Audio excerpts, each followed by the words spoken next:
Всем привет! Вас приветствует Серж Мартин Гараж, а мы продолжаем ряд серий по вопросам подписчиков. И очередной у нас вопрос и тема: почему воет редуктор, почему мост воет, то есть у заднеприводных автомобилей. Вроде опять же тема простая, многие с этим сталкиваются, но реально многие я вижу, что не знают, почему воет и как решить эту проблему. И для начала хочу напомнить, что каждый из вас может также написать прямо сейчас в комментариях свой вопрос или тему, которая вас интересует. И я сниму на нее детальный развернутый видео-ответ, как допустим в данном случае. Также хочу сказать спасибо всем тем, кто ставит лайки, особенно тем, кто ставит лайк авансом. Ваши лайки очень важны для развития канала, и чем больше будет лайков, тем будет больше интересных познавательных видео для вас. Поэтому не ленитесь, прямо сейчас нажимайте на лайк. Также хочу сказать отдельное спасибо и респект всем тем, кто там организовал в комментариях соревнования. Потому кто первее поставит лайк, присоединяйтесь к этим соревнованиям, ставите лайк и пишите, какой вы лайк поставили по счету. Там 1, 5, 10, 100, 200. Я придумаю способ, как поощрить победителя этих соревнований. И еще раз скажу, что вы красавчики, вам спасибо, а мы начинаем. И так... Очень часто, я думаю, каждый из вас сталкивался или на своем автомобиле, или видел эту картину. Летит жига, мост воет, ничего не слышно, только мост гудит, кричит, воет, а он летит. Ну, то такое. И многие, думаю, задавались вопросом, почему он воет. Или, допустим, если вы классиковод или владелец какой-то заднеприводного автомобиля, то загудел редуктор, то завыл, то есть и в чем причина, и вроде поменял на новый, а он опять загудел.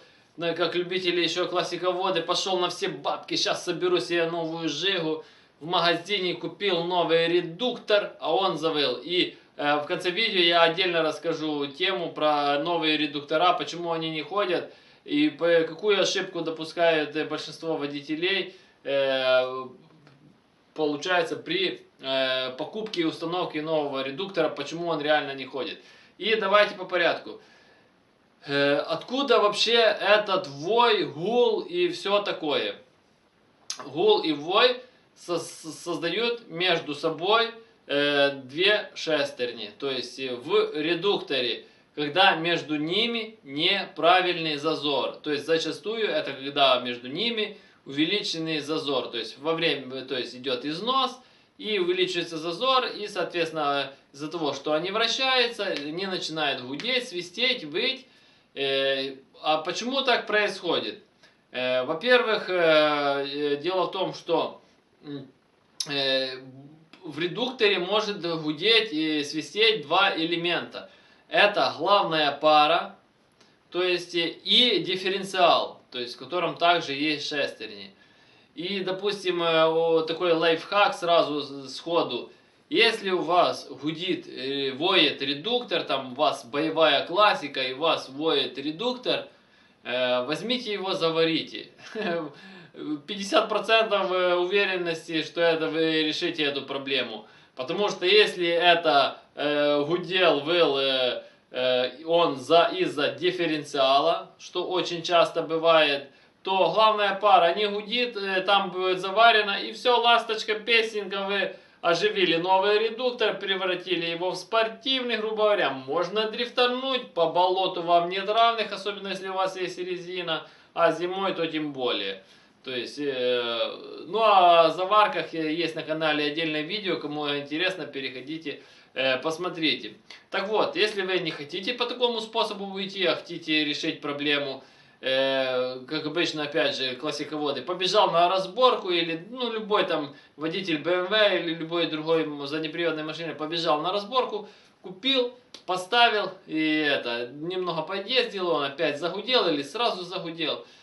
Дело в том, что нужно всегда проверять зазоры, то есть именно зазор между главной парой, то есть между шестернями главной пары.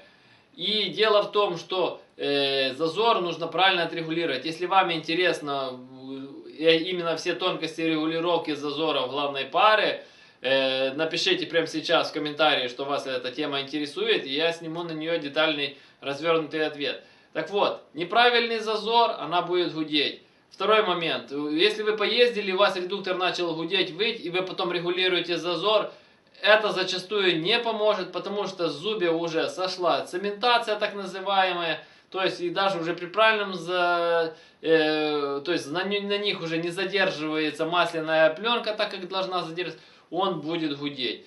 Почему, допустим, редуктора гудят, залито плохое масло, неправильный уровень масла, то есть долго ездят на одном масле в редукторах, если вы не знаете, его тоже нужно менять. И опять же, если вам интересна тема о том, какие масла и какой вязкости лить в редуктора, тоже пишем в комментариях все, что вам эта тема интересна, я сниму детальный развернутый ответ. По дифференциалу, то есть если у вас с главной парой все нормально, по дифференциалу часто изнашивается палец сателлитов, и соответственно, помимо этого он создает стук, и может, так сказать, в ходу и сломаться, и там наделать делов. А еще так же самое, за счет того, что он изношен, шестерни дифференциала уже тоже, будем так говорить, стоят не на своем месте и тоже могут создавать гул, вой. Также именно еще нужно отрегулировать самый дифференциал, шестерни самого дифференциала. Это тоже все регулируется, опять же, если вам это будет интересно, потому что об этом всем, этих элементах можно снять отдельное развернутое видео, и потому что там есть много своих нюансов. И давайте теперь перейдем к новым редукторам. Почему же новые редуктора воют, гудят и не ходят?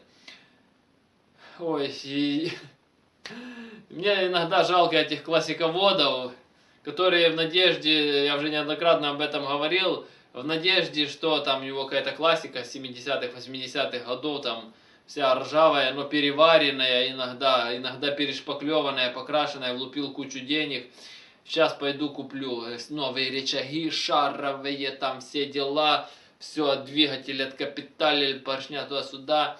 И обычно тоже сейчас редуктор, пойду куплю новый редуктор на все бабки, зато у меня станет машина новая классика. Об этом уже рассказывал, что он не будет ездить как новая, потому что запчасти одно говно, не будет оно ходить так, как заводское. Но дело тут даже в другом. Он может ходить, но надо учитывать некоторые моменты. Пришел в магазин, все, на все бабки, новый редуктор, троечный там, образно говоря, купил, пришел, закинул, масло залил, а он загудел или вообще там завыл там в ближайшее время. Ёлки-палки, что такое? Никто ваши редуктора не регулирует на заводе. Это то же самое, что и касается новых карбюраторов. Никакой там механик не сидит, их не регулирует на заводе. Ну не на заводе, там в кооперативе, где их клепают, там в том подвале, где их клепают. Они просто их собрали, никто ничего не регулирует, то есть никакие зазоры. И вы думаете, а все отрегулировано, прикрутил. Нет, новый редуктор нуждается обязательно в регулировке всех зазоров. То есть, если вы не отрегулируете, это 99%, что он у вас загудит. Дальше. Допустим, вы все отрегулировали, или вам повезло, что там было все отрегулировано, или у вас есть какой-то знакомый, который вам это все отрегулировал. Закинул, и как всегда, классиководы, купил все новое, и обязательно должен сэкономить на масле. И залил туда какое-то говно, то есть, которое убьет тот новый редуктор с хорошими зазорами. Поэтому я же говорю, масло тоже, редуктор это очень важный элемент, очень сильно нагружен, там есть свои нюансы по маслам, то есть это дело надо учитывать, поэтому не все так просто. Иначе будете вот так всю жизнь ездить, гудеть, свистеть теми редукторами и менять их как перчатки, как расходный материал будет у вас. А я напоминаю, что я занимаюсь доработками головок блока и карбюраторов. Каждый из вас может прислать на доработку свою головку блока или карбюратор. Работаю по наложке новой почты, вы присылаете, я дорабатываю, отправляю вам назад по наложке новой почты. То есть оплата за работу, когда забираете назад готовые детали. Вам, грубо говоря, останется их прикрутить и полететь. На главной странице моего канала есть отдельные плейлисты от доработки головок, отдельно от доработки карбюраторов, отдельно о том, как валят мои машины с этими доработками. Кому интересно, переходите и смотрите. А кто хочет заказать доработку, под каждым видео в описании есть мой номер телефона. Я всегда на связи, напрямую звоните, заказывайте. Кто хочет узнать цены на доработки, на главной странице в этих же плейлистах первое видео, как раз, допустим, про головки есть отдельное видео с ценами, отдельно с карбюраторами, ценами на доработку, там все рассказано детально, все нюансы. А если у кого есть какие-то вопросы, пишем их в комментариях, то есть все их читаю по возможности, стараясь на них отвечать. То есть номер телефона непосредственно для заказа доработок. По всем остальным моментам в комментарии.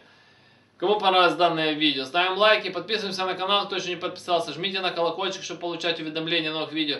Делитесь данным видео со своими друзьями, репостите данное видео. Всем спасибо за внимание, всем до свидания.